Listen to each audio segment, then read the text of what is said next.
On behalf of Arlene Kaldorf, Curtis Robinson, and myself, Philip Byrne, we'd like to thank you for taking the time to review our presentation on global leadership as part of our DePaul Summer 2019 Global Leadership class with Susan Newstrom as our professor. As you can see from this first slide, communication, leadership, and culture, we believe all working in tandem will help develop a future global leader. We'll delve into some of these nuances and competencies as we go through the future slides.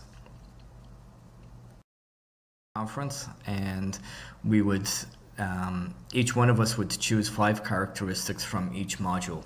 We would then break that down and come to a consensus to reach 2 final needed to present to the professor at the end of each bi-weekly class. If we had similar competencies, we would work with that. If we didn't, we would come to a consensus and worked as a team to develop which ones we felt were the most important.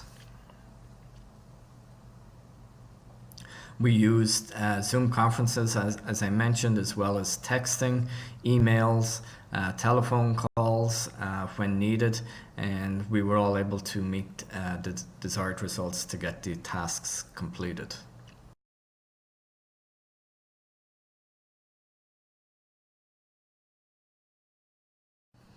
Arlene put this slide together, and it goes through global leadership and some of the traits and competencies that we believe are important, the cross-cultural skills, the traits and values, global business expertise and visioning.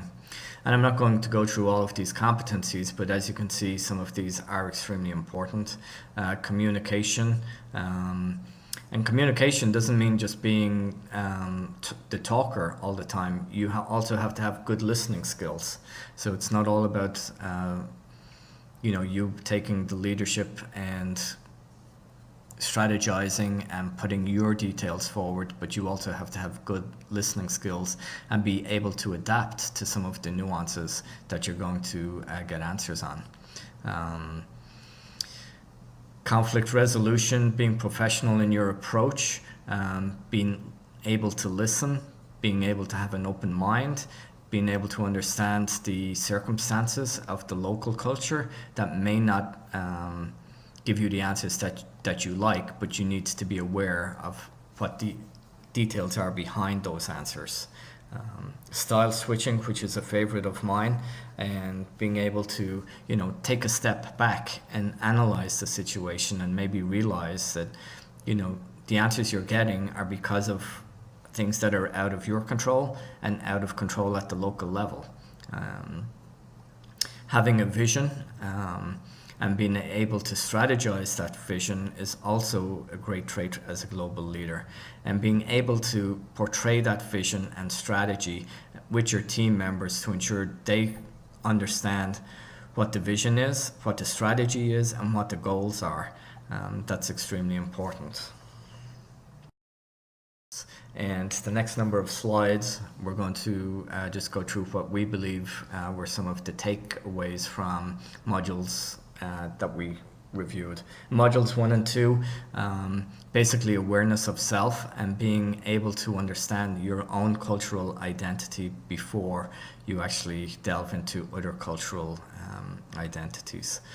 It's extremely important that you understand where you're coming from, what your strong points are, what your weak points are, and how you can develop both of them in order to become a global leader.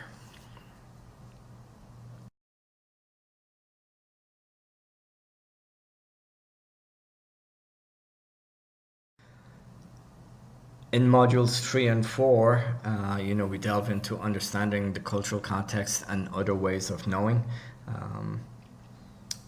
We go into the cultural nuances and learning by asking questions. You may not like the answers you get, but being able to ask the right questions will definitely help you understand and organize in order to make sure you can get the correct answers and put a plan in place if you don't like those answers to make sure you can get the tasks done. And also being sensitive to the other cultural norms. We can't go in as Americans to another culture and expect everybody to react and do things the way we do things in America. That's not how the world operates, and that's why most of us are taking this class, to allow for global leadership development. Cultural norms, opening up to other cultural identities, kind of connecting the dots as such. Both of these modules were quite important, and we all learned a lot from both of these.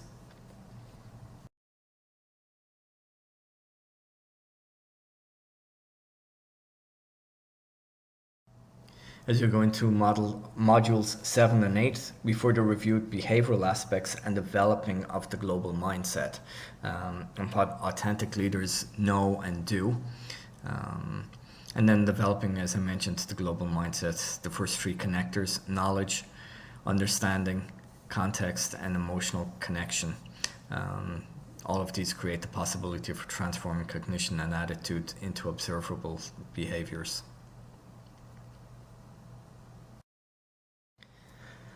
Modules 9 and 10, we go into essential skills, global leadership development, and looking to the future as potential global leaders.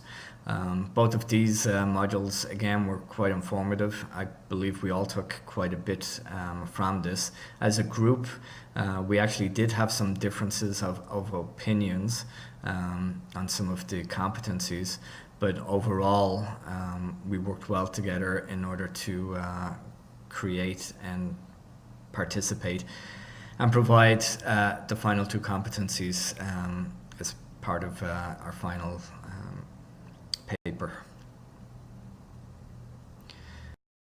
for everybody to see.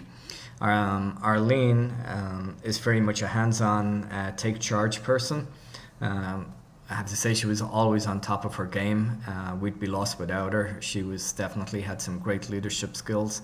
And on behalf of Curtis and I, we'd like to thank you, Arlene, for everything that you did for us as a team. And we wish you nothing but success going forward. Arlene was strong at being fixed and direct, which we viewed as positives. It worked out well. Some of our competencies are similar, and you'll see that as we go along.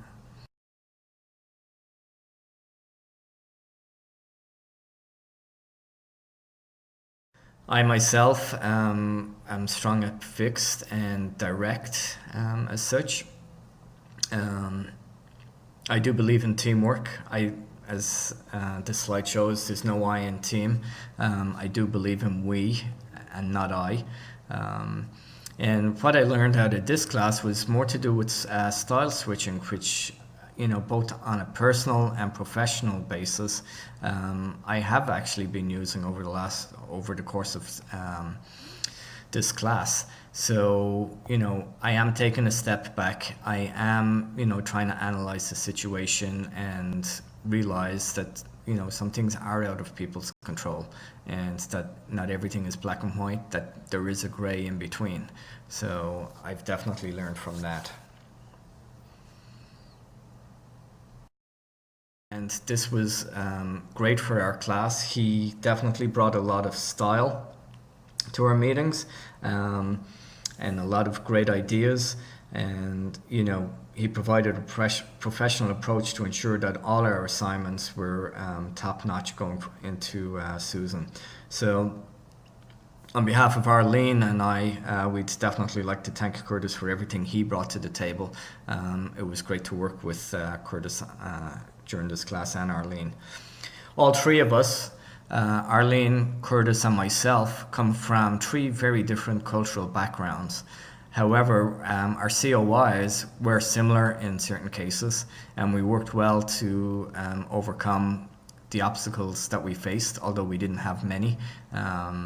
We didn't have much conflict at all. If anything, our conflict was to do with time management, and that was more my fault than anyone else's, so I will take ownership for that.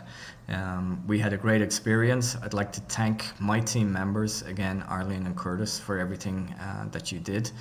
And Susan Newstrom as our professor. This was a great class, and thank you everybody, and I wish everybody success going forward.